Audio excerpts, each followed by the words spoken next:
poursuivre avec le secteur pétrolier qui est totalement à la peine, hein, vu que les cours de l'or noir sont dans une spirale plutôt déflationniste, même très clairement déflationniste, et inévitablement pétrolière et parapétrolière en souffrent. Et là, vous allez nous parler de Schlumberger qui pâtit donc de baisse du cours de l'or noir. Tout à fait. Alors, semaine dernière, donc, nous évoquions que le cours était à l'approche d'une résistance importante, en l'occurrence la résistance des 47 euros.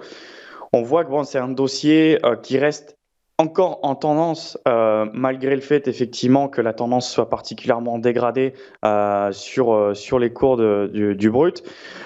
Bon, ce qu'il faut surveiller sur ce dossier à l'heure actuelle, c'est ce support relativement important, cette zone de support entre 40,8 et 41 euros.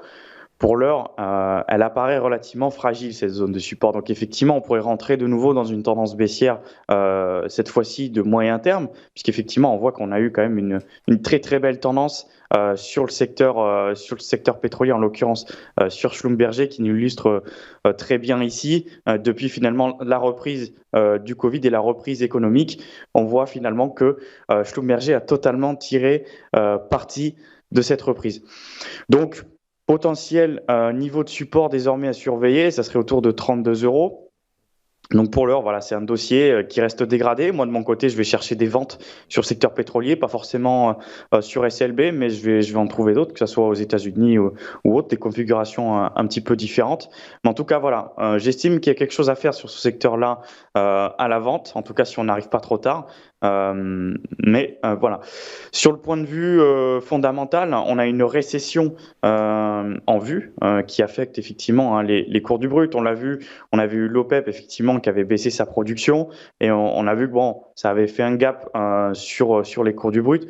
On a vu que ce gap a été très très très rapidement comblé, effectivement, en partie lié à ce potentiel ralentissement économique. Ce qu'on voit à l'heure actuelle, et moi ce qui m'inquiète le plus sur le plan économique, pour faire un petit peu de macro, c'est qu'effectivement on a un resserrement de crédit en cours aux États-Unis.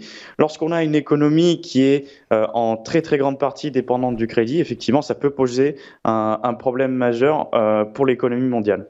Très clair. Donc là, le graphique que vous nous montrez, c'est le nombre de prêts accordés aux États-Unis, c'est ça, par les banques, qu'elles soient donc maintenant, on le sait, étatiques ou régionales. Effectivement, on voit, alors c'est extrêmement intéressant, si on peut remettre le graphique 2 secondes, on voit qu'on est proche des niveaux de 2008, là, en réalité. Tout à fait. Tout à fait. Donc, effectivement, voilà, c'est une situation à prendre en compte. C'est aussi pour ça qu'on a pas mal de ventes sur le secteur cyclique. On a vu Stellantis qui a publié de bons résultats. Et pour le coup, voilà, ça reste sanctionné par le marché.